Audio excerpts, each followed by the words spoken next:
I guess I'll start. Hi everyone, I'm Alex. Today I'm giving a talk on how to run your first Kickstarter. Little preface is it's a guide to small to medium Kickstarters. So I'm not talking big million unit sendovers from China. I'm talking slightly smaller. Next. Should have tested out the next button. Yeah, don't worry about it. Let's do it. Hey, there we go. Okay, so a little introduction to who I am. I am the owner of Ulfsark Games. We make dragon scales, coins and dice, and soon to be the Tire Dynasty miniature game. I've run 6 successful Kickstarters out of a total of 9, so that means technically 3 fails, but that's all right. And they've had a combined value of £64,000 just raised on Kickstarter, not follow-up, and over 1,000 backers. I started doing Kickstarter in 2014 when I was 17, so Kickstarter was 5 years old at that point. It's now 9 years old. And I have a bachelor's in international business management with Japanese language and culture from Copenhagen Business School. So that's me. Yeah, we'll move on to, first, to clear up any confusion, we're going to go over what Kickstarter is. So it is a reward-based crowdfunding website. So not equity, no one's buying sections in your company. Most of you probably already know this, have either run Kickstarters or whatever. And it allows Kickstarters to raise money with a campaign, as it's usually called, or a Kickstarter project. Technically a marketing platform, it's the hype train that helps us raise a lot of money. And then I put a question mark after it because it's not technically a pre-order system. But I'll give a little bit of information on why I put that there, is that you promise to give a reward, and in the Kickstarter terms and conditions you are legally obliged to give the reward. But at the same time they say to Kickstarter backers, try not to sue people if they tried really hard. So, a bit of a grey area there, but some people look at it as a pre-order system. I think it comes down to how you run your project. If you run your project in a way that sort of makes it seem like a pre-order system, then it will come across like that. But if you run it as, hey, I'm trying to start a company, then people might support you for that. Pre-order systems generally do better, just in my opinion. Yeah. So what I'm going to go over is how to build your Kickstarter, the running of the Kickstarter, the 30 days, whatever you choose, and the delivery of your Kickstarter. A lot of this stuff will be very basic, but I expect hopefully a lot of questions at the end, so we'll do a bit of a discussion section to go into more specifics, especially with personal questions. So building your Kickstarter. This is an image from my first Kickstarter when I was 17. So usually it's a good image, but on this projector not so good. My friend was doing media studies. I got him to take 3 photos for me. That's how I started Kickstarter. I got these dice as a sample from China for free because I convinced the Chinese supplier to give them to me. I was his first customer and I've been working with him for years. But these are the things you must have before you even think about starting a Kickstarter, in my opinion. You need a proof of concept. That's what I got here. Proof that I can make these things. I have a supplier lined up. I need good photos. Good is, not necessarily perfect, but just good photos that show the thing clearly. Simple but effective video. This one is optional. Some Kickstarters do not have videos and do fine, and some Kickstarters have very long and ineffective videos and still do fine. I think it comes down to the product at the end of the day and how well you show the product in the video. You need a good price point. I've failed on this many times. If you overprice your product, people will tell you very quickly, and now you have lots of comments, which are probably the only comments you have, saying your thing is overpriced, and when people see something, they tend to agree with it. So, yeah, look at what other people are doing, kind of gauge your price based on that. Then you need clear unique selling point, which should be the reason you're running a Kickstarter, is because you want to create something new. If you're just doing the same thing as everyone else, you may still do fine, but you could get lots of, oh, someone's already done this, why are you even bothering? And then setting your goal at a reasonable point. So you could set your goal to the exact value you need, and that's usually what you do, but there's a certain psychological aspect to your goal. If you put a goal too low, even though you can produce it for that amount, maybe people think, can you really produce a game for $3,000? Maybe you should put it at 5, 10, sort of, you've got to convince people that you will have enough money to fulfill it and it's worth their time. And on top of that, maybe if you do realise you only need a £3 goal, maybe you need to rework your numbers, rework your quantities, because you might not get a lot of profit out of that. It's probably not worth your time. So building your Kickstarter, I'm talking about the actual sections on your page, how you build the vertical page. This is my formula. So I do banners. So this is one of the banners. What are dragon scales? So that's what I usually start with. What am I trying to do? What am I trying to sell? Start with your snappy elevator pitch, which we'll be able to read later probably, and then a picture of the goods. That's how I start. That gets people in. Most people will probably only read this section, and then the pledge levels section. So it's got to look good. It's got to, be good. So banner for each section. So the possible sections is an introduction like this. Your pledge levels, product overview, add-ons, stretch goals. You can mix these around depending on the project. Stretch goals sometimes get put higher up because they're more important to people, and sometimes lower down. I tend to put them midway, but there's also the option of putting a shipping section or anything like that, and that should have all the information anyone needs. And then so as I said, my formula: banner, short text, image, and then lastly you've got the risk section at the bottom. And a lot of, especially new Kickstarters, don't fill this out very well. And I don't know how many people are turned off by it, but when I'm browsing Kickstarter as sort of market research, when I scroll down and I see the risk section, they've written, "Oh, we will look for a manufacturer, and there could be risks that we won't find one." Don't back projects to say that, because then where did they get their proof of concept from? It's fair enough having just a 3D print proof of concept if it's a simple product, but this, I wouldn't do that. You're going to have a lot of issues, especially when it comes to fulfilling, which I'll get onto later. So pledge levels. So people often ask, how many pledge levels? How much information should I put in the pledge level? What price should it be? Now obviously the price is determined by the good, but Kickstarter suggests $20 is the average people want to actually back something at. So I tend to have a £10 pledge is what this product is at. It's got the name, got all the information, and you can now list item numbers on Kickstarter as well, which is good when it comes across as a pre-order system. This campaign was done in Danish kroner, which when I did it was a negative thing because they didn't have currency conversion, but now they've got automatic currency conversion, so no worries there. But generally, you've got to put an estimated delivery date and shipping. I don't know, is there any questions about kind of pledge levels, like where to aim it at, because it's a bit difficult to just give a general overview. Does anyone have any specific questions about their project or something? Yeah. Well, I was wondering what your opinion is on the £1 pledge, because I've always thought that, like, I've seen loads of people do it. Yeah. I often think it seems, I understand the following side of things. Yeah. I always think it's a waste, especially considering what you see on the page. Yeah. So the £1 pledge, do you mean charity or? No. Like, well, you've got like a £1 pledge. Okay. Like following this campaign. Yeah. So you could put it in, and I think you want to get people to back. Most people do not visit the page twice. On average, they're going to visit the page twice if you're lucky. So getting them to put £1 and then having them forget about it, if they want the product, it's better for them to put their money on the table now and say, I want your product, I want to support you.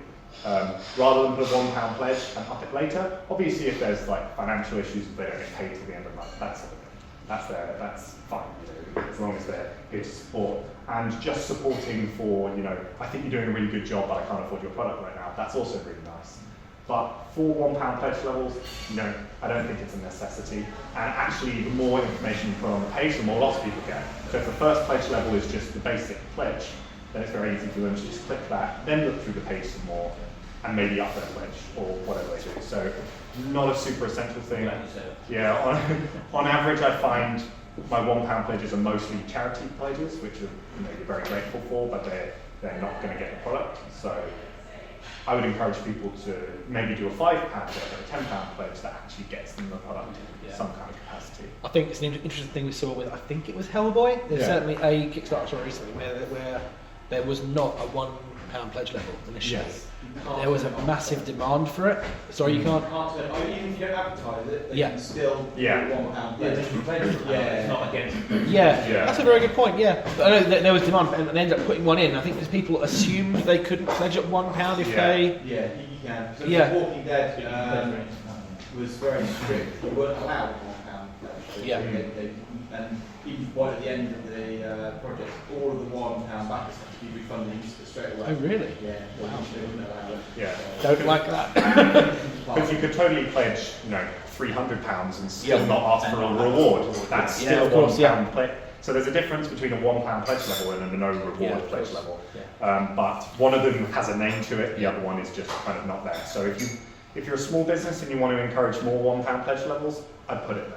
If it's not part of your agreement with your licensor, it's not part of your agreement with the rest of your team, I wouldn't put it there because it does become charity at that point, and that can have certain branding issues and that sort of thing. But yeah, I think that covers pledge levels for now. Next. So running your Kickstarter, you've finally done all of the background research. Now, one thing I didn't talk about building your Kickstarter is marketing. I'm not a marketing professional, and I market through social media. So, whatever marketing you're doing now, try extra hard on the lead up to your Kickstarter. That's all I can suggest. You've got your own budget, you've got your own ability with marketing. I have not done that much paid marketing. I've done a little bit of Facebook and Instagram paid marketing, and although it's great for likes, not many of those translated into backers. So it's nice to get likes on the page because it means when you post, people see it, but I couldn't see much direct conversion into backers. But yeah, anyway, running your Kickstarter, so backer interaction, very important. Hopefully you're gonna have people commenting and sharing and that sort of thing, and you should be replying relatively quickly. Because Kickstarter is, again, it's a community building project, it's a business starting sort of thing. So you want to be appearing friendly, you want to be friendly, and you want to be professional at the same time. So it's a bit of a balance between being professional and being approachable. Then I've got social media promotion, as I just talked about. Just spam your own Facebook page, because actually it's not spamming, because only 5% of your likes actually see your post. So if you post 10 times in a day, only 5% of your however many Facebook followers or whatever actually see it. So unless someone really, really likes your page and is following notifications, not that many people are actually going to get spammed to a point where it annoys them, hopefully. Updates. So you've got the update section.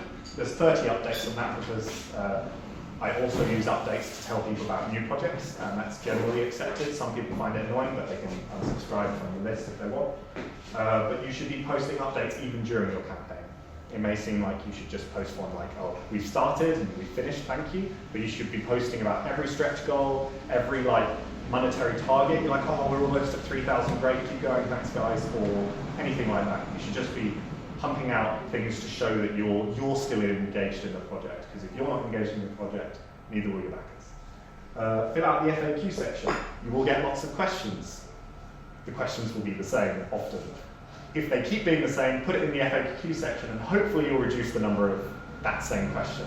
But even if people keep asking the same question, just keep giving them a polite answer. It's not nice to be rude to someone who's potentially going to help you build your business. And then on top of that, updates about stretch goals. Is that it? So running your campaign only lasts 30 days, so it only gets one slide, and it's actually probably the easiest part. You just have to be approachable and nice. Delivering your Kickstarter. Here is probably going to be the longest part of the talk, but this is the most stress-inducing part of the whole thing. But it's done by then, isn't it? You've got your money. What more is there? So you wait 2 weeks and your money arrives, and then the problems start. So you've got to do surveys. I've listed 3 possible ways of doing this. So I often use BackerKit simply because it makes sure all the money comes in, and it makes sure people have filled out their address properly. It does a lot of things for you that you don't want to be bothering with. You don't want to be chasing people up for money because that doesn't work. BackerKit tells me if people have paid, so I just don't send them the things that they haven't paid. On top of that, they have a really well-built system, in my opinion, but they are expensive. You have to join one of their payment plans, which costs either a percentage of your backer kit funds, a percentage of your Kickstarter. You have to take a look at their website. There are other companies that do this. I don't endorse any backer kit, but it's the only one I've had experience with. Next is the Kickstarter survey system. I haven't used this for 5 years. No, I haven't been doing it now. 3 years. And simply because it requires everyone to put in a postage address, and if they're not all receiving an actual physical good, it can be a bit difficult. But generally, it's very simple. You can ask SurveyMonkey or like online survey type things, and then it just dumps out the answers on you. And then that kind of comes into the DIY of, you're going to have to get good with Excel to filter through all of that if you have a lot of backers. If you don't have a lot of backers, then relatively easy. I've heard some people doing it in Word. I would not advise that, but it works if you've got like 20 backers, but don't do it. And then finally, DIY also goes into if you have any coding experience, you could write your own pledge manager or pay someone to do it. The bigger companies often do this. Then we've got production. This is very specific to the product you're making. But if you are making it in China, you need to make sure you have a proper quote that's signed, so they're not suddenly doubling their prices on you or anything like this. You need to avoid all the risks, and I hope you've already made a proof of concept or something like that. Just make sure you've got your production all lined up. There's going to be issues, there's going to be delays, and so you're just going to have to add a few months to your estimated delivery date. Just after you've worked out the exact date you can get it there, add some months to it, because out of your control, they will be delayed because of their supplier or their supplier's supplier. You've got no control over this, but this is fairly normal business stuff, so I'm sure lots of you have experience with that. Importing, especially for small new Kickstarters, is something that comes as a bit of a surprise. That's personal experience talking. When you import from China and it comes in through the EU/British, I'm not sure which yet, border control, there will be a straight up 20% VAT slapped on that, whether you're VAT registered or not. So working with a fulfillment house or something like that will help you with that. But on my first project, I'll be very honest, I made a loss of £500. And that project raised 12,000. So that is because of import tax, which I had no idea about at 17. They suddenly sent me a bill, and I thought it was spam mail, and it wasn't. So when that reality kind of sunk in, I realised I made a loss. But fortunately, I had my own personal savings to save up for it, and it developed a brand, so not a bad thing. So after you've imported, you've got all of this stuff sitting in your garage or somewhere else. How do you get it to people? So again, DIY, do it yourself. Sit in your room, either on your own, with a partner, with your friends, and a lot of pizza, and just pack orders till the sun goes down. Relatively effective, relatively time consuming. You probably know your product better than anyone, so you're going to be able to identify products very well. So it probably reduces the number of incorrect orders. But if you're producing a board game and it's a 20-component board game, they all arrived in separate boxes from China, that is going to be very time consuming. 20 times 400 backers is a lot. Then you've got fulfillment houses. I've worked with a number. I'm not going to name any names now. We can talk about that later. But fulfillment houses have their issues. If they have too many people giving them Kickstarters, they're going to fall behind. And again, you've got 400 orders, and maybe that's not their biggest project, so you're going to be put at the back of the queue. So that could be another 3 weeks delayed on top of your estimated delivery time. So my general advice with fulfillment houses is the smaller the better, but also, they need to know what they're doing, and they need to have regular communication. It's a bit of trial and error. We can talk about later about who I would actually recommend, but I don't, because it's going online, I don't want to put any bias towards anyone. Finally, we've got Amazon. It's Amazon. It's a big international company. They have the customer support. Whatever your opinions on them, they do provide SKU or barcode-based fulfillment. I've never used it, but you can. You can try it if you want. If you have a box game that has a barcode on it, they can store it in their warehouses with their automated fulfillment system. You'll have to talk to them about it, but that's another option if you haven't thought about it. That covers that. I'm not sure there's much more. Just my contact details. I'm available as a consultant, a designer, and a Kickstarter project assistant. There's all my details, you can find that later. Thank you for listening. I hope it was informative, and I'm take any questions that you have. Thank you very much.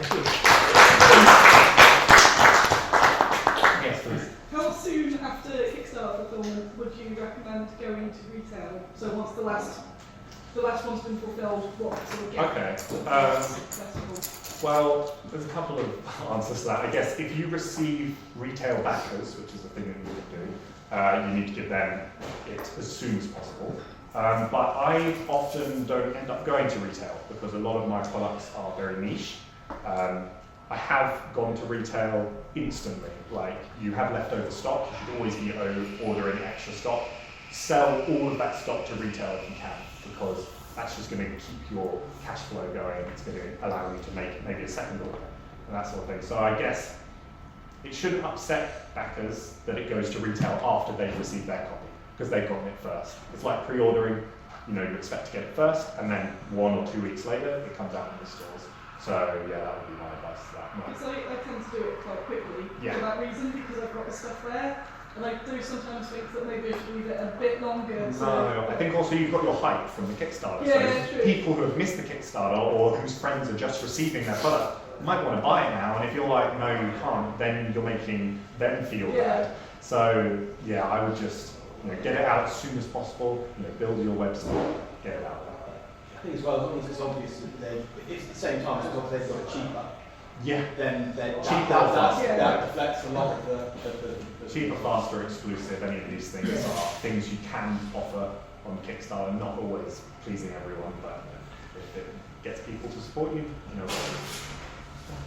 What were the biggest learning kind of experiences from the few non-successful Kickstarters that you've run? Okay, so my very first Kickstarter was actually in 2013, and it was back when I thought Kickstarter was just a concept platform. You give a concept, people give you money, you try it, and if you fail, then whatever. And it was sort of like that at first. So I didn't even really design a card game. I got some concept art done for a crime-based card game or crime wars-based card game. I just pitched it.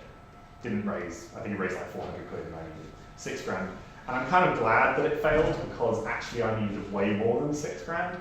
And so the biggest learning curve there was actually don't be naive and think that you can make it on a small budget. You're going to need more money than you think, and don't try and make something out of your scope. So that one was very passion-based and naive.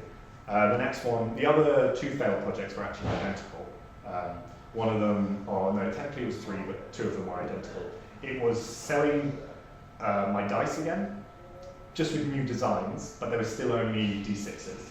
And at that point, there were so many other metal dice on the market that I was just like a drop in the ocean, and people had seen it before. So that goes back to my very early slide about unique selling point.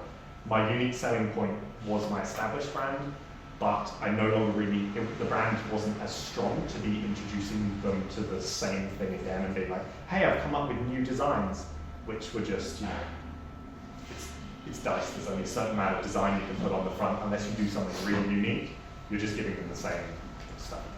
So that was the biggest learning curves I learned from those. Then I had another one which was, I needed 6,000 and it got to around 4,500 and then just tailed off. I think it was just due to the fact that it was in Danish kroner and there was no conversion system at that time. And Danish kroner isn't like converting to euros, it's 10 times as much. So someone looks at it and thinks, $100 for a set of dice, that's crazy. And then I'm like, no, it's not $100, it's 10 quid or $10. So yeah, that was, I think, the main issue with that one. But what I learned from that was I just sent out an email to everyone who backed and said, hey, hop over to my website and you can just pre-order on my website. And that got about a 25% return. So I still made money off of that one and didn't have to give 10% to Kickstarter. So, did you do it in kroner? because I was living in Denmark. Yes, no, I didn't just like pick currency. There's a lot of cool currency here. I'll choose Danish because it's strong. No, I was living in Denmark for 4 years doing my bachelor. That's where most of these projects were done.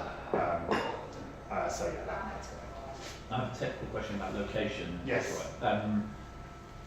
Do you know about whether or not you can be based? You can base your currency on something somewhere that you're not based. I think it's bank account based, so you have to have a bank account in the country.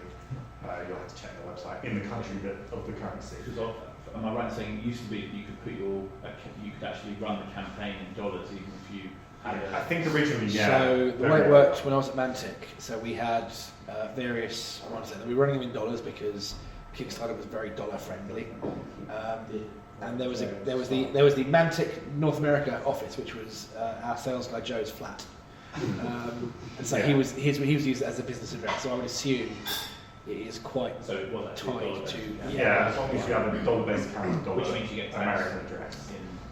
Yeah, although now I've got no idea what it is now because obviously they're a lot more global currency friendly. So I don't know. Yeah, well now it's the same. You know, you need to have I think you need to have a bank account in the country, but wherever you log in from, it tracks your IP as long as you're not blocking it, and it automatically convert and then put like in smaller italics underneath what the original value is. So don't think it's a big issue anymore. It was for me back when I did it, and I cursed Kickstarter for not bringing it in sooner. But it's fixed now, but then I'm back in the UK, so I don't have that problem anymore. But it does mean for any Italian-based companies or anywhere else that's starting to come up in the industry, you don't need to worry about that sort of thing. Yeah. Oh God. Go on, you answer. So post-campaign, Yes. you were able to provide a link to a pre-order store. Is that something you've done? Say it again, sorry. Post-campaign, you were able to provide a link to a pre-order store?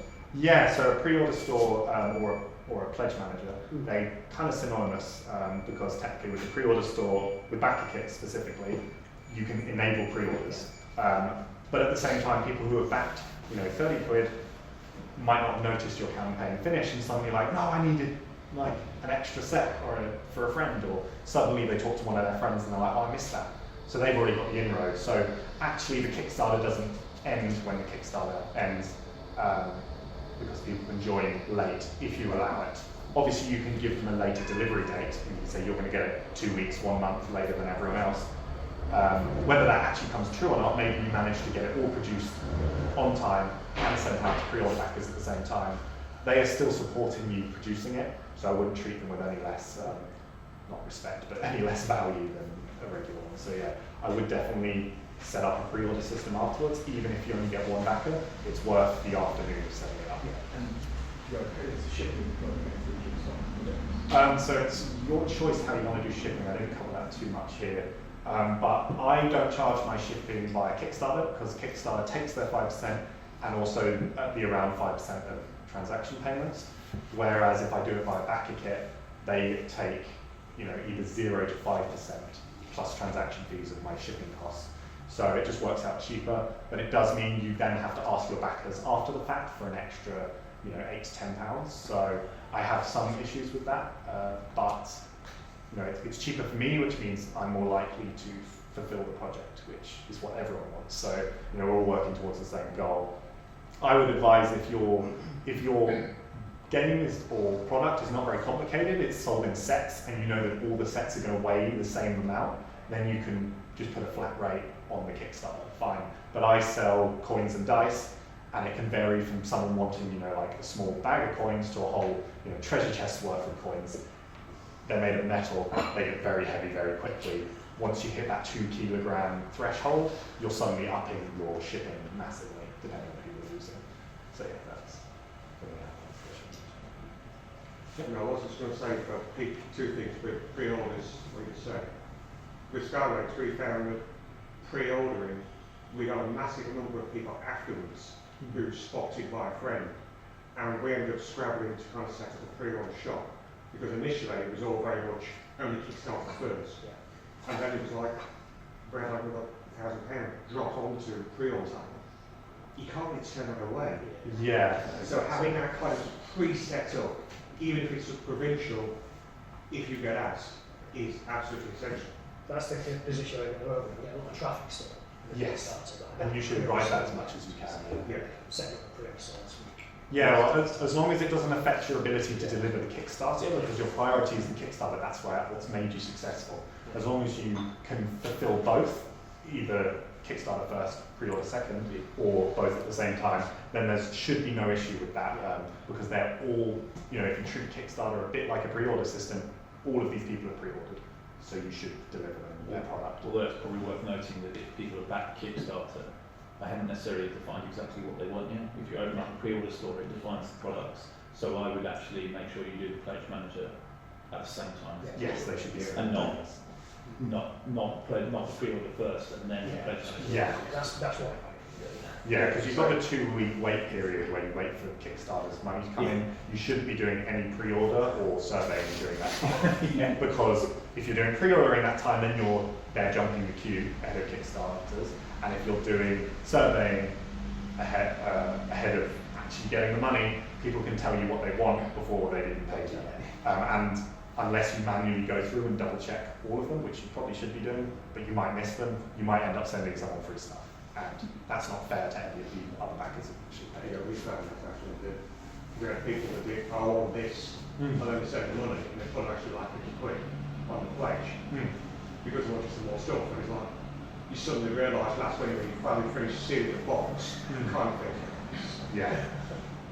Order fulfillment is a pain, but you just need to be very meticulous with it if you're doing it yourself, or give a very good packing guide to the fulfillment house.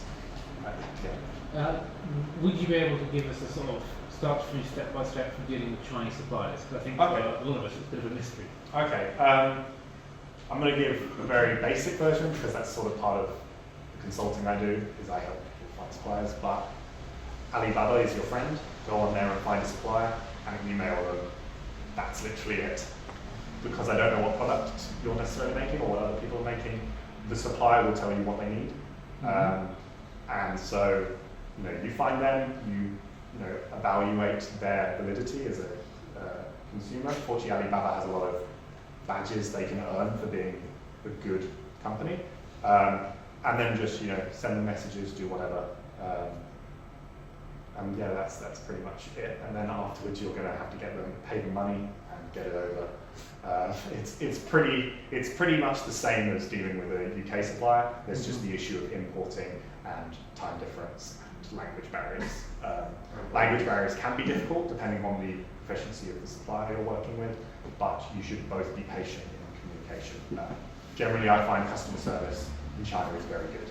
And if it's not, that's a red flag that the company is not a good company. That's the basics of it. It's kind of very specific. Have you had the issue of Chinese suppliers saying yes when you mean no?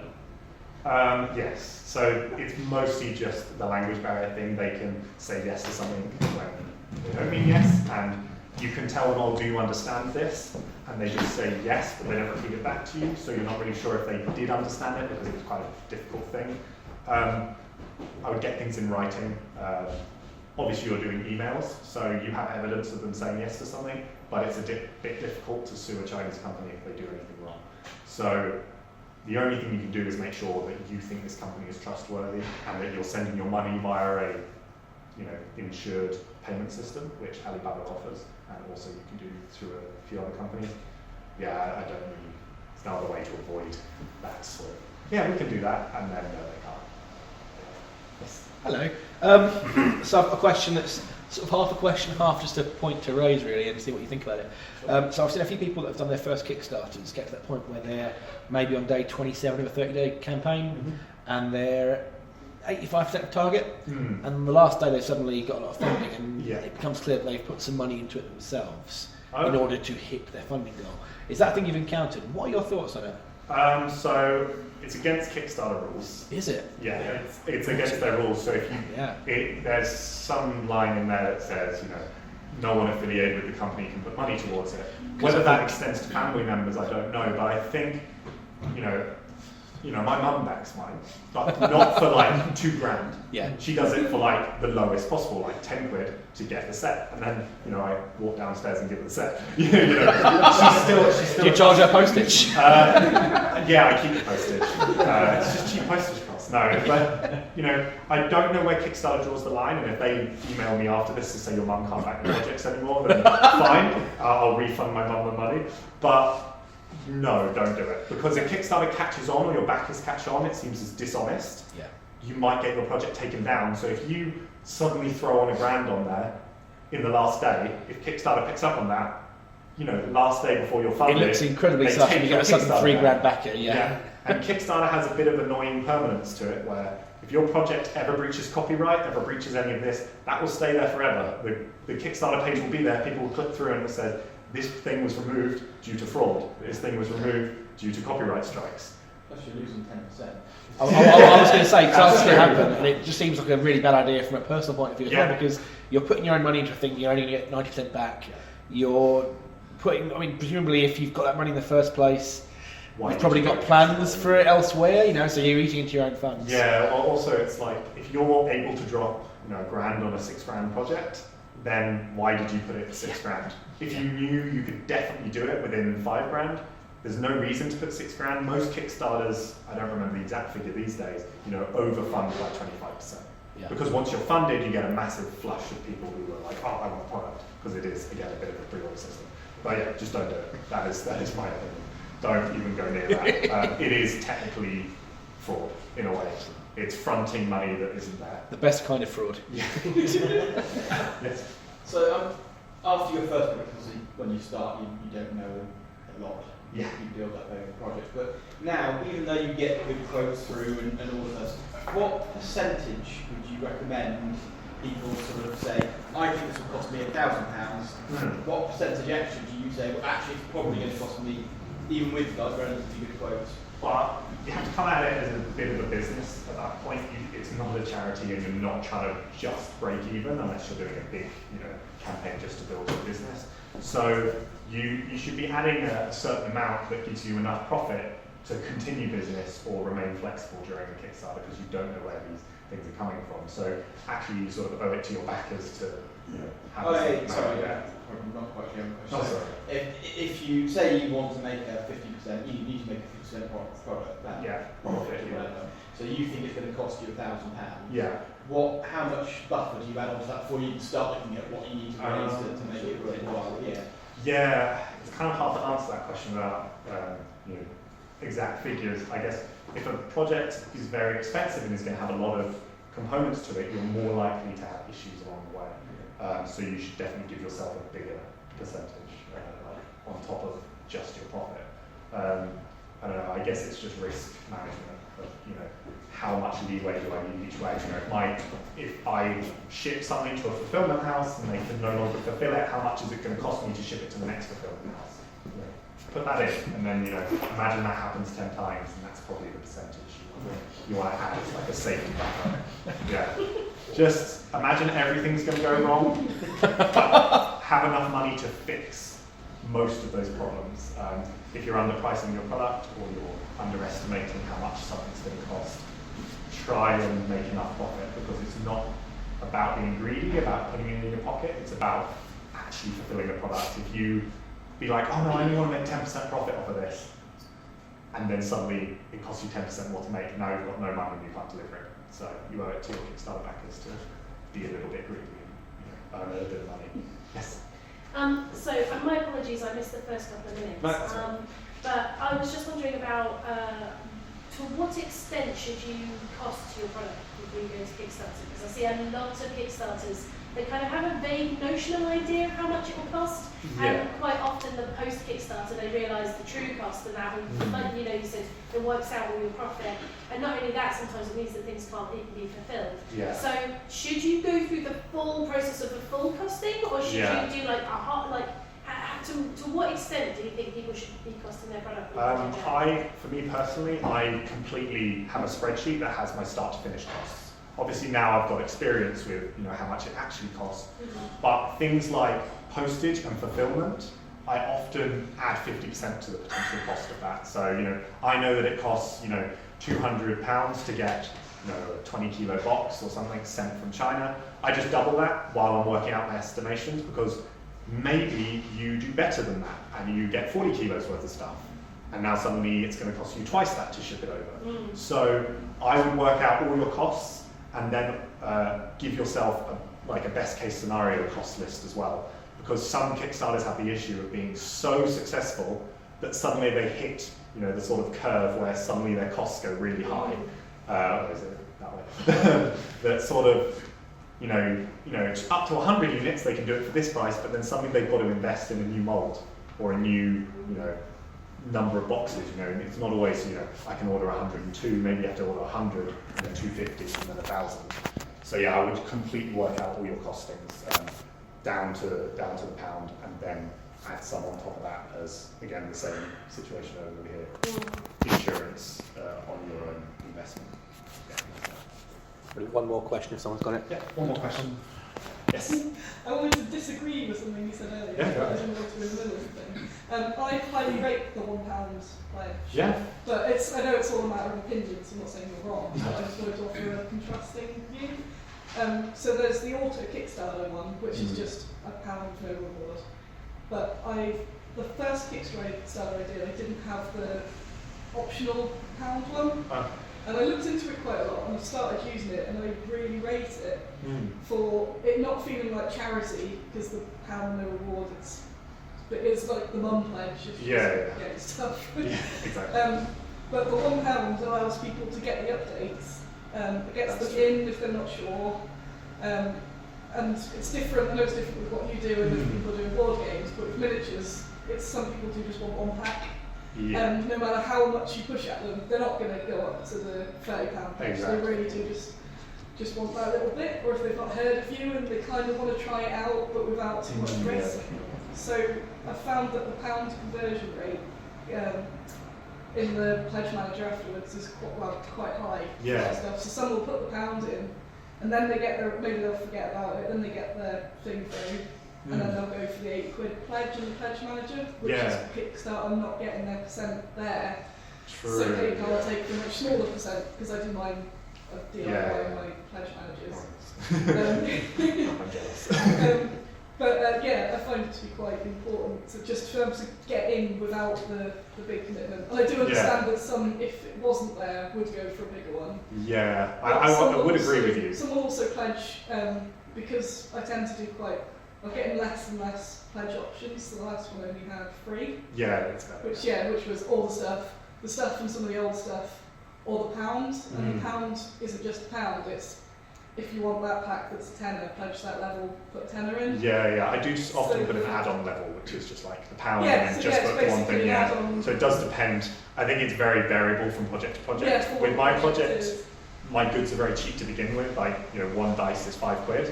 So that's the minimum I can order anyway. So if it's that you've got add-ons that you need to add, then definitely go for it. Put in an add-on level, or just £1 follower level. I wouldn't definitely not advise against it, but if you don't put it there, it's not necessarily the end of the world. It just depends. So put it there as good insurance, but if no one backs it, you've got nothing to lose. So I completely agree. What I find really cliched and annoys me probably more than it should is when people have the £1 level and it just says, you'll get all of our love and support.